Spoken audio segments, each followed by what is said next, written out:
अध्यात्म की परम अवस्था को विभिन्न परंपराओं में अलग अलग शब्दों में व्यक्त किया गया है, लेकिन इसका एक ही सार है: आत्मा का पूर्ण साक्षात्कार या परम सत्य की प्राप्ति।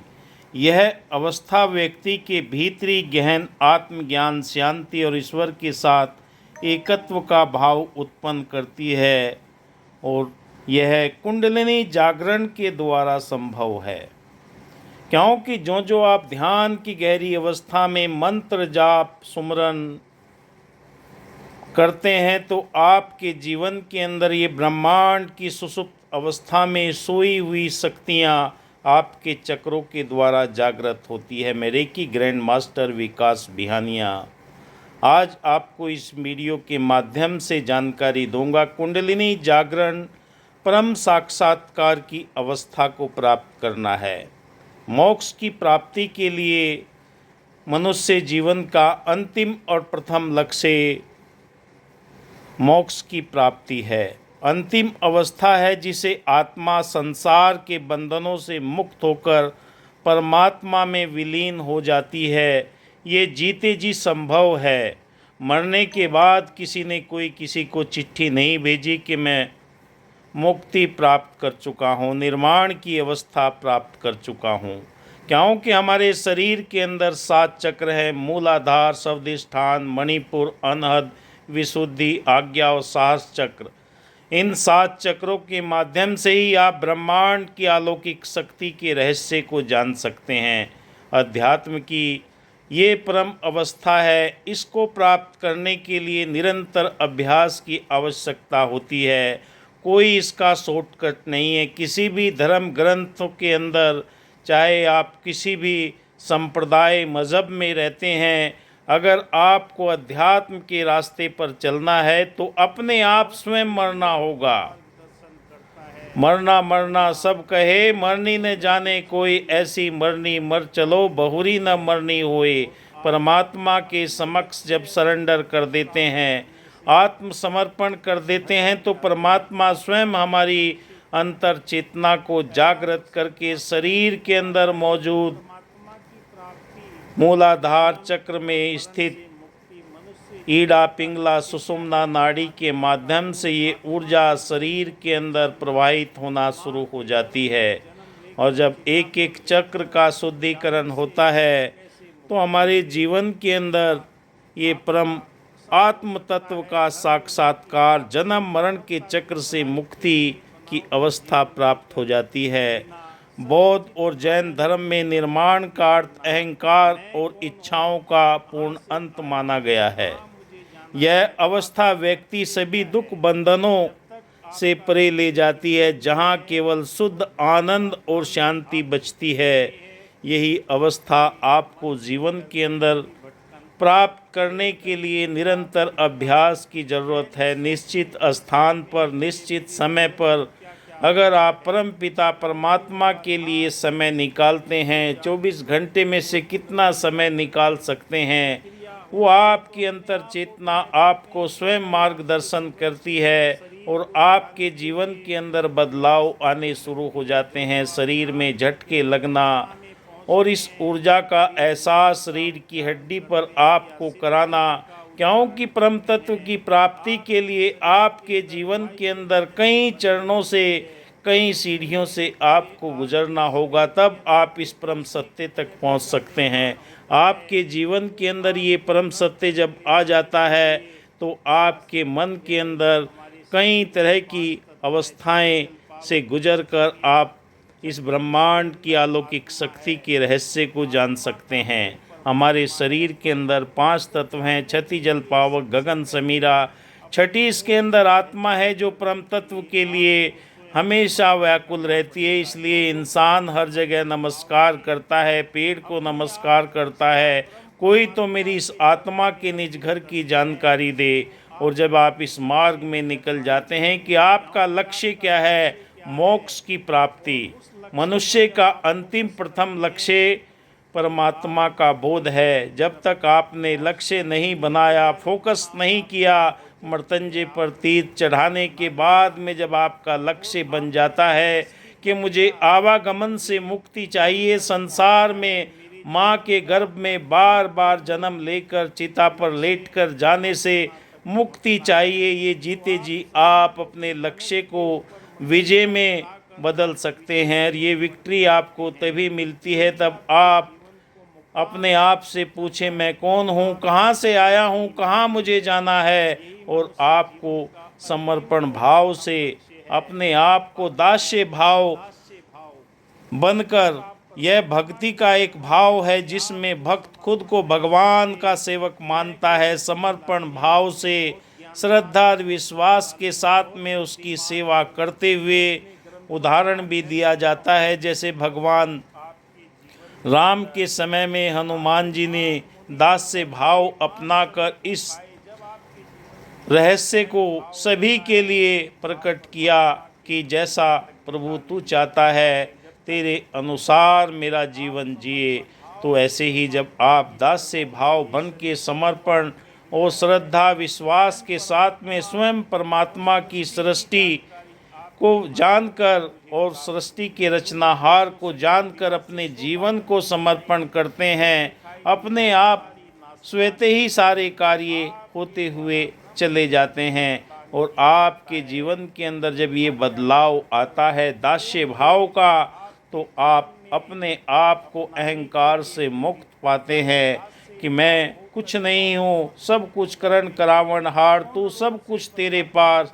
हे प्रभु, जैसा तू चाहता है, जैसे ये आपने अरबों की संख्या में से मुझे चुना है, न जाने 84 लाख योनियाँ पार करने के बाद में मुझे श्रेष्ठ योनि मिली है। और मैं अपने जीवन के अंदर इस खजाने की पहचान तभी कर सकता हूँ। खजाना आपके भीतर ही है, कहीं बाहर ढूंढने की ज़रूरत नहीं है। कबीर जी भी कहते हैं, मोह को कहाँ ढूंढे बंदे, मैं तो तेरे पास हूँ। और आपके हृदय के अंदर प्रेम उजागर होने लगता है। प्रेम एक गहरा और निश्चल भाव है जिसे स्नेह, त्याग और दूसरों के प्रति आदर सम्मिलित होता है। ये मानवीय संबंधों और आध्यात्मिक संबंधों को मजबूत करता है। दया धर्म का मूल है, पाप मूल अभिमान, तुलसी दया न छोड़िए, जब लग घट में प्राणिए। जब तक हृदय के अंदर प्रेम भाव उजागर नहीं होते, आप अपने इष्ट भगवान के प्रति जब तक प्रेम नहीं करते, तब तक आपके जीवन के अंदर परिवर्तन आना स्वाभाविक हो ही नहीं सकता। और जब प्रेम उमड़ने लगता है, करुणा, दया, नम्रता, मिलवर्तन, सहनशीलता के भाव आपके हृदय के अंदर प्रकट होने लगते हैं। प्रेम न बाड़ी उपजे, प्रेम न हाट बिकाए, राजा प्रजा जे रुचे शीस दे ले जाए। क्योंकि कामी क्रोधी लालची, उनसे भक्ति न होए, भक्ति करे कोई सूरमा, जाति वर्ण कुल खोए। आपके जीवन के अंदर भक्ति भाव प्रेम से ही छलकता है। जब हृदय के अंदर प्रेम छलकने लगता है, प्रभु प्रेम जागृत हो जाता है, तो आपके जीवन के अंदर फिर तीसरी अवस्था आती है सुचिता की। सुचिता का अर्थ पवित्रता या स्वच्छता। यह न केवल बाहरी स्वच्छता बल्कि आंतरिक शब्द, विचारों, भावनाओं और आचरण को दर्शाता है। अंदर बाहर से एक हो जाना। ये ना हो कि मुंह में राम बगल में छुरी, दूसरों के प्रति हम कुछ और व्यवहार करें और अंदर से कुछ और भाव उपजने लगे। जब तक ये पवित्रता आपके हृदय के अंदर ये निरंतर आती है, ध्यान से, सुमरन से, मंत्र जाप से, हमारे अंदर जितने भी दबे हुए अज्ञानता के अवगुण है, बैर के, नफरत के, निंदा के सारे दूर होना शुरू हो जाते हैं। और हृदय के अंदर जब सुचिता आती है, हमारे जीवन के अंदर ये भाव ऐसे जागृत होने लगते हैं कि वाकई प्रभु अंदर बाहर से तूने एक में कर दिया, कोई भेद नहीं रहा। संकीर्णता मन से जाती रही, द्वेष की भावना हृदय से जाती रही और हृदय के अंदर विशालता आपकी कृपा दृष्टि से मुझे प्राप्त हो रही है। क्योंकि मैं ध्यान की जिस अवस्था में बैठता हूँ, वहाँ से पावनता आपके द्वारा मेरे हृदय के अंदर प्रकट होती है। और जब ये सुचिता जीवन में रच बस जाती है तो हम इस मार्ग के अंदर अपने आप नई उपलब्धियों को प्राप्त करना शुरू करते चले जाते हैं, क्योंकि आध्यात्मिक मार्ग आपके अहंकार को मिटाता हुआ पारब्रह्म परमात्मा के प्रति सुचिता, पवित्रता, पावनता, हृदय के अंदर कोमलता, निर्मलता के दिव्य गुणों को एक गहने के रूप में आपके जीवन के अंदर, जैसे नारी का आभूषण से प्रेम होता है, ऐसे ही दयालु, कृपालु, कृपा निधान परम पिता परमात्मा के प्रति हृदय के अंदर ये पावनता, सुचिता आना प्रारंभ हो जाती है। फिर हमारी चेतना उसी दिशा की ओर बढ़ने लगती है, क्योंकि निर्मल मन से ही परमात्मा को प्राप्त किया जा सकता है और दूसरा तरीका है नीति। चौथी अवस्था आती है हमारी आत्मज्ञान की। आत्मज्ञान का अर्थ आत्मा का ज्ञान या स्वयं की सच्ची पहचान, मैं कौन हूँ, कहाँ से आया हूँ, कहाँ मुझे जाना है। यह आध्यात्मिक जागरूकता की अवस्था है जिसमें व्यक्ति अपनी वास्तविक स्थिति और ब्रह्मांड के साथ संबंध स्थापित करके अपने जीवन को प्रभु परमात्मा के प्रति समर्पित करता हुआ चला जाता है। जब ये पहचान हो जाती है कि मैं शरीर नहीं हूँ, मैं तो आत्मा हूँ, परमात्मा का अंश हूँ और अपने मूल स्वरूप की पहचान के लिए मैं निरंतर ध्यान, मंत्र जाप, साधना में लगा हुआ हूँ। वर्षों बरस की तपस्या के बाद में जीवन के अंदर ये आत्मज्ञान की अवस्था आती है, जो आपकी अंतर चेतना ब्रह्मांड की अलौकिक शक्ति के साथ में नाता जोड़कर आपको ब्रह्म तत्व की ओर लेकर जाती है। जो जो डूबे श्याम रंग तो उज्जवल होए। जो जो आप गहराई में उतरते हैं, इस आत्मज्ञान की अवस्था में आपकी अंतर चेतना आपको उस ब्रह्मांड की शक्तियों के साथ में जोड़कर आपकी चेतना को, प्राण ऊर्जा को निर्मल निश्चल करके और इस सत्य के साथ में आपका नाता जोड़ देती है। और जब ये जीवन के अंदर आत्मज्ञान की अवस्था आ जाती है, ब्रह्मांड की अलौकिक शक्तियाँ स्वतः ही आपसे संपर्क करने लगती है, आपको रोशनी के रूप में, क्योंकि परमात्मा की दिव्य ज्योति एक प्रकाश के स्वरूप में आपके जीवन के अंदर छा जाती है। उसके बाद पांचवी अवस्था आती है मस्ती या आनंद, उल्लास या निश्चलता। यह एक ऐसा भाव है जिससे व्यक्ति बिना किसी चिंता के जीवन के क्षणों का आनंद लेता है। सत्यचित आनंद का कोई भी विकल्प नहीं है। किसी भी चीज़ को आप ज़्यादा इस्तेमाल करेंगे तो परेशानी में आ जाएंगे, चाहे भोजन हो, चाहे बाह्य पदार्थ हो, कोई भी हो, पर प्रभु नाम खुमारी चढ़ी रहे दिन रात। ये नाम की मस्ती जब जीवन के अंदर आ जाती है, हर पल जिधर देखता हूँ उधर तू ही तू है, हर सह में जलवा तेरा हूबहू है। हे प्रभु, आपकी सत्ता चारों ओर विराजमान है। पेड़ में भी तू, पत्ती में भी तू, डाली में भी तू, हर जीव जंतु, हर चीज़ के अंदर तेरा मुझे एहसास होने लगता है। तो ये नाम की मस्ती जीवन में जब आ जाती है, फिर छठी अवस्था आती है सत्य का अर्थ सच या वास्तविकता। यह दैनिक मूल्य है जिससे सत्य वचन, सत्य आचरण, वास्तविकता को स्वीकार करने का भाव जीवन के अंदर उजागर हो जाता है। मैं संसार के अंदर सदा रहने के लिए नहीं आया हूँ। इस आत्मा को ये शरीर रूपी कवच मिला हुआ है। जितने मेरे कर्म बाकी है, जितने मेरे कर्मों का लेखा जोखा बाकी है, जब ये सत्य का एहसास इंसान को हो जाता है, साधक को हो जाता है, वो हमेशा इसके प्रति समर्पित भाव से यही कहता है कि तू ही तू है। प्रभु चारों दिशाओं के अंदर तेरा ही पसारा है। कोई ऐसी जगह नहीं है कि जहाँ तू मौजूद न हो। कण कण और पत्ते पत्ते के अंदर, डाली डाली के अंदर तू मौजूद है। इस सत्य को जानने के बाद में अपने आप जीवन में एहसास होने लगता है कि जो दिखे जो सकल विनाशी सो बादर की छाई, जो दिखाई दे रहा है सारे नासमान है। अजर अमर अविनाशी कायम दायम प्रभु परमात्मा सत्य है।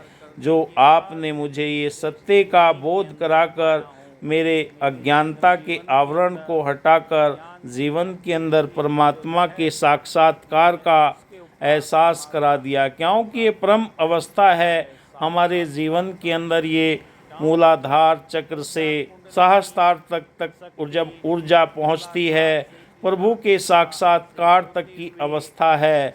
यहीं से हमारे जीवन का लक्ष्य पूर्ण होना शुरू हो जाता है। परमात्मा का साक्षात्कार का अर्थ होता है प्रत्यक्ष अनुभव।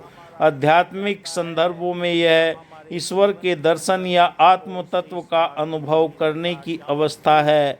इन सभी भावों का गहरा संबंध आध्यात्मिक भक्ति और जीवन की उच्चतर अवस्था तक पहुंचना है, क्योंकि कुछ भी कायम दायम नहीं है, प्रभु परमात्मा है। जब इस आत्मा का मेल परमात्मा के साथ में हो जाता है जीते जी, तो हमें ये भक्ति के अंदर आनंद आने लगता है। ज्ञान वैराग्य जीवन के अंदर एक नई चेतना, नया एहसास, नया उमंग जीवन में पैदा होने लगती है। हमारा शरीर जो है कुछ समय के लिए है, ये इसी काम के लिए मिला है हम प्रभु के साक्षात्कार करें। परमात्मा के साक्षात करने के उपरांत जीवन के अंदर कुछ शेष नहीं बचता।